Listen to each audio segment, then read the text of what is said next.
Hey guys, how's it going? Welcome back to another FIFA 21 video where today we are going to be going through and answering one of the probably the biggest question that I guess asked a lot in the comment section. That is, what is the best formation in FIFA 21? Because obviously we do a lot of formation reviews and we make a lot of really good custom tactic videos and you guys really enjoy them and find them all super useful. But a question I always get asked is, what is the best? Which one of these amazing tactics is the best one for me to use? And today we're going to be answering that question. So without further ado, going into it, it is a tough question to answer because everybody's going to have a different opinion on what they think the best formation is. So I can only give my opinion on what my favorite formation is and what I think the best formation is. And for me, the best formation is the 4-2-2. This for me is the best formation. I think there's so many good positives about this formation and there's very few negatives. First and foremost, I think the best formations in FIFA this year, in my opinion, I think the ones that have 2 CDMs are, really the best formations to use. I think you need CDMs in this game. I think for starters, I think a formation that has even 1 CDM is very, very good. 2 CDMs I find are really, really good because it just gives you a really solid foundation and it's really easy to score goals. You don't need lots of players going forwards to score goals. If we have just Mane, Mole, Owen and Neymar at the attack going forwards, 4 players is more than enough to score and create chances, and then you can have the other 6 players doing your defensive duty. So it gives you a really good balance of everything. It's super easy to score goals this year. And I think as well, having a flexible team is really important. We've got lots of players. Those players can all sort of change and be different. And another thing that's really important with formations, to get good at using a formation, you have to stick to it and not just change after maybe you lose 2 or 3 games. You have to. I've been using this 4-2-2 formation since about September on the beta, so about 4 months I've been using this formation. It's always been one of my game plans. I never change it. And I tweak the custom tactics every now and again to find things that are different. But also my team doesn't change very much. And that's another thing that's super important to get good at using a formation. You have to not change your team around. Even just moving like Neymar from left striker to right striker is a big difference. Because I've used this team for now so long in this formation, I know the 4-2-2 in and out. I know the ins and outs of it. I know how it works. I know it from top to bottom. But also the players. I've had a lot of these players for a long time. And the reason that helps is because you understand the formation. When you put the players in a certain position, you understand, I know, for example, Neymar, I know the runs that he's going to make. I know in certain positions, when I cut the ball back, for example, I know where he's going to be stood. It's really important that as well, you get to know where your players are all the time. I know where he's in build-up play, not just Neymar, but all of the players. I know where they all are.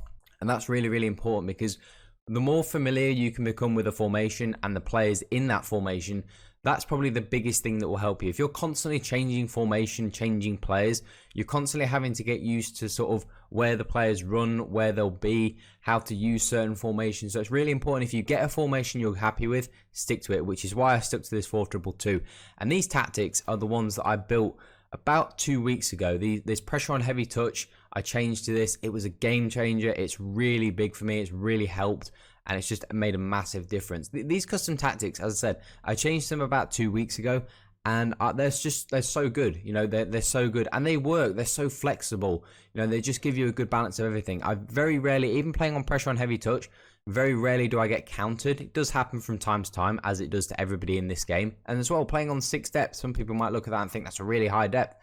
But I don't get countered very often. Very, very rare do I get countered. It, of course, happens against some people, and some really, really top players, can exploit that space obviously better. But against sort of the 95% of people I play against, I don't really have issues with counters or high lines or anything like that.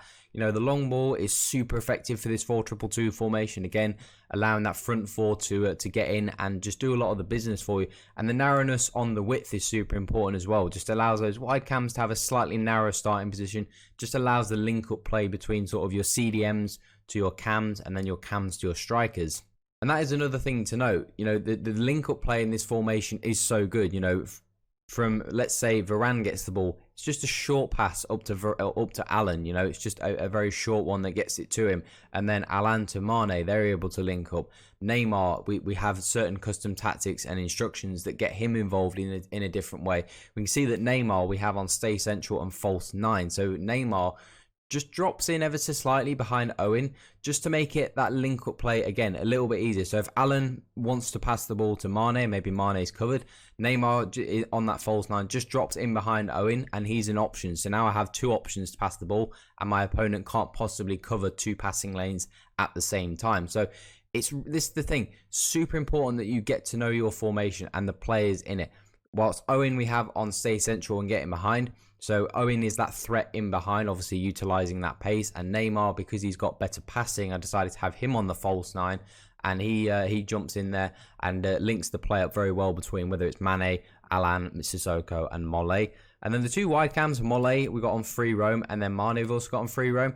Reason why we got them on free roam, it just so they don't get stuck out there on the wing. So sometimes they'll make runs in behind, sometimes they'll drop in short, sometimes Neymar will make that running behind and Mane will come into that false 9 spot. So just lots of interchanging positions, and it just keeps your opponent guessing so they don't know what's coming. Alan and Sissoko, we actually don't have them on stay back while attacking. We actually have them on balance. We have them on cut passing lanes. That's really, really important. You always want your DMs to be cutting the lanes and trying to intercept the ball, because that's going to start counterattacks. But we have them on balance just so, again, they're slightly higher up.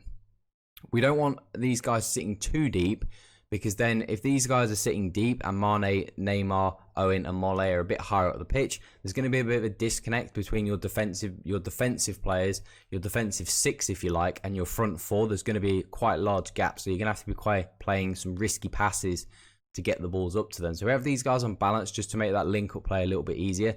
And then pretty much all the defense is all on stay back while attacking, because those guys, their job is to just defend.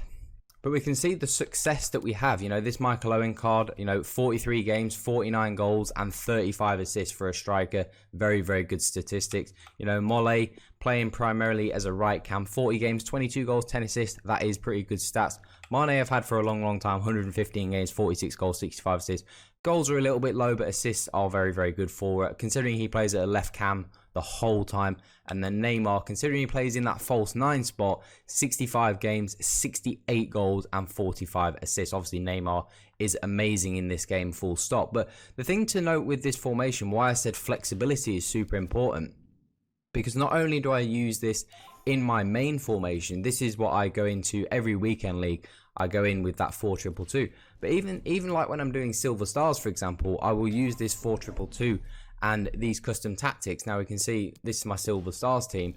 I use the exact same 4-2-2-2 custom tactics for this formation, and that's why I think this formation is so good, because I think certain formations are only good when you've got certain personnel. This 4-2-2-2, certainly with the tactics and instructions I have, I find that it works even with silver players. Now, of course, it's not as good using these silvers as it is using my main squad. That's just kind of, as it, you know, it's kind of no-brainer. But I'm still able to smash people with silver stars. Managerial masterpiece, when I'm doing the objectives for that, it's exactly the same. One of my game plans on there is the 4-2-2-2 as well. It's just such a good formation for like so many different skill levels. For the top level players that we've got, the Neymars, the Owens, the Manes, but then kind of like the mid-tier players when we're doing that. So for example, at the minute the Bundesliga one, you know, I'm using like Haaland and Witsel and guys like that. It's really good for that. And even silver cards, it's really good for using silvers. It's so good, you know, I still get the same benefit and it's just so effective. It's just so flexible and works with so many different formations. Having a flexible team is super important. But for me, this 4-2-2-2 stands out head and shoulders as the best formation I've used this year. There are some great formations, don't get me wrong. There are some other really good formations, and I'm sure other people will disagree. They might think the 4-3-2-1 is really good, or maybe the 5-2-2-1, or whatever it may be. You know, people might really like the 4-1-2-1-2 now, and that's the thing with formations. The thing to kind of really take away from this video is the formation is the formation. The player makes the formation. You know, if you're a really good player, you can use any formation. You know, some people who win drafts consistently, they're very good players because you don't get the same formation every time, you know. And it's really important that a really good player could take any of these formations and should be able to perform within a band, you know. So if you're, let's say, a gold 1 player, let's say your best formation you get 22 wins with, even if you're using something like you've never used before, like a 5-3-2, you should still be able to maybe go and get 20 wins. So you don't perform quite as well, but you should still be able to perform to a pretty good level. So the player makes the formation. If you're a good player, you should be able to use all of these formations and use any of them well. But obviously, my preferred formation is the 4-2-2. This is an absolute stunner of a formation, and I absolutely love this formation. I would recommend this and those custom tactics that we use to anybody, because these are absolutely amazing. So if you did enjoy the video, and now hopefully you have kind of a little bit more clarity on what I think the best formation is in the game. Anyway, if you do have any other questions, and if you do disagree and maybe you think a different formation is better, do let me know in the comment section. But make sure you do drop a thumbs up and hit that subscribe button as well if you are new to the channel. But that is all today, guys. Have an awesome day. I'm out.